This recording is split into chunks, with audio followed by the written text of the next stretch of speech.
beim Vorwärtslaufen, aber wichtig ist, dass man schnell läuft.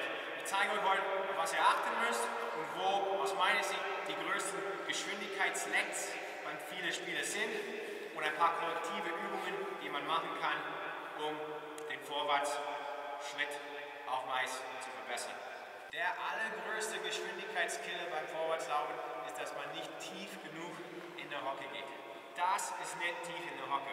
Man muss fast 90 Grad tief in der Hocke gehen und schön nach außen abstoßen, nicht nach hinten. Wir machen immer, wenn wir mit dem Vorwärtslaufen anfangen, immer einfach eine kleine Übung, damit wir das Gefühl kriegen, wie es sich anfühlt, richtig tief in der Hocke gehen. So laufen wir nicht, das weiß ich, aber wir wollen lernen, wie es sich anfühlt, tief zu gehen. Dann können wir die Übung auch aus dem Lauf machen.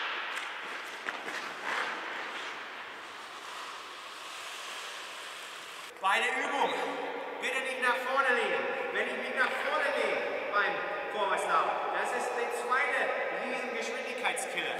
Wenn ich mich nach vorne lehne, habe ich kein Gewicht hier über diese Kraftachse, meine Muskeln, die ich nutzen muss, um vorwärts zu laufen. Und noch dazu, wenn ich mich nach vorne lehne, ich kann mich kaum, es ist sehr schwer, nach außen abzustoßen. Meine Beine, um das auszugleichen, werden automatisch nach hinten rutschen. Und so kann ich das Eis überhaupt nicht greifen. Der nächste Geschwindigkeitskiller beim Vorwärtslaufen ist, dass man die Beine nach der Streckung nicht weit genug wieder in die Mitte bringt. Ich finde, die meisten Spieler gehen schon relativ gut in der Streckung, bloß die bringen ihre Beine wieder nur bis hierher. Da fehlen mir 10 bis 15 cm pro Schritt. Das sind 10 bis 15 cm an Power. Meine Beine, wenn ich tatsächlich vorwärts laufe, wenn man sieht, werden meine Beine die mittlere Achse meines Körpers tatsächlich überqueren.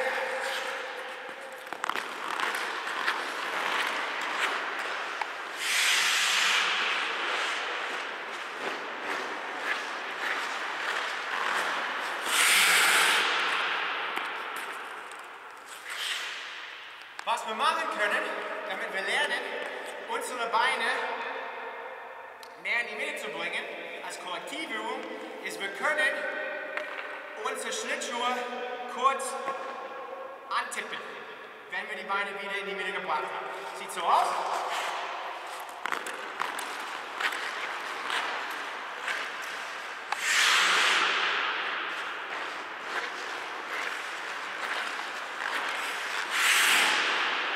Wirklich meine Schlittschuhe mit meinem anderen Schuh, damit ich weiß, mein Bein hat sich wirklich wieder zur Mitte gebracht.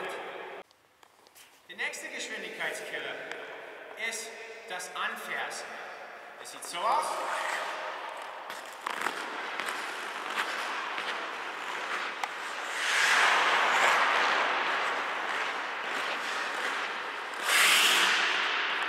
Ich hebe meine Beine ewig weit in der Luft. So, ich mag vielleicht zwar einen kräftigen Schritt haben, aber wenn mein Bein in der Luft ist, zu weit, dann brauche ich einfach mehr Zeit, bis ich es wieder auf Eis bringen kann, um abzustoßen. Das kostet mir einfach Zeit. Was wir da machen können, um diesen kleinen Fehler zu korrigieren, ist, wir laufen und lassen unsere Zehenspitzen die ganze Zeit auf Eis nach dem Abstoß und bringen die wieder zur Mitte. Sieht so aus?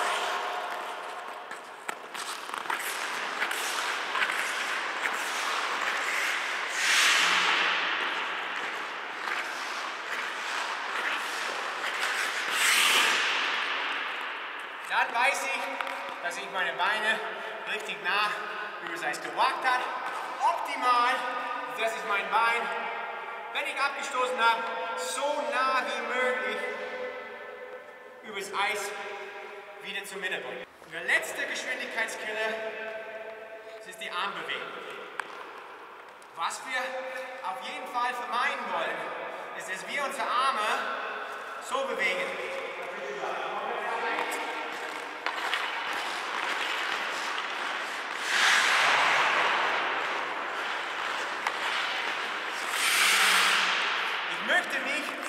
auf dem Eis bin, nach vorne pumpen. So, ich weiß, viele Powerskating-Trainer verlangen, dass wir unsere Arme komplett nach vorne pumpen in dem Spiel. Aus meiner Sicht ist das utopisch. Aber wenn wir das üben, beim Powerskating, üben wir es tatsächlich so, damit irgendwann meine Arme, stattdessen, dass sie sich so bewegen, irgendwann ungefähr so rauskommen. Und das ist für mich beim Vorwärtslaufen in Ordnung. Wir gehen in der Eishockey-Position. Ich habe meine Arme hier an meine Ellbogen sind an meinem Brustkorb und ich pumpe die Arme so nach vorne. Achtet drauf, ich nutze meine Schulter, ich nutze auch meinen Ellbogen, pumpe die geradeaus. Ich mache keine Uppercuts. Ich gehe nicht hier unten nur mit den Armen. Ich mache auch nicht das, irgendwelche Jabs, sondern ich bringe die immer mit Power wieder zu meinem Brustkorb und pumpe beide Arme nach vorne. Aus dem Lauf.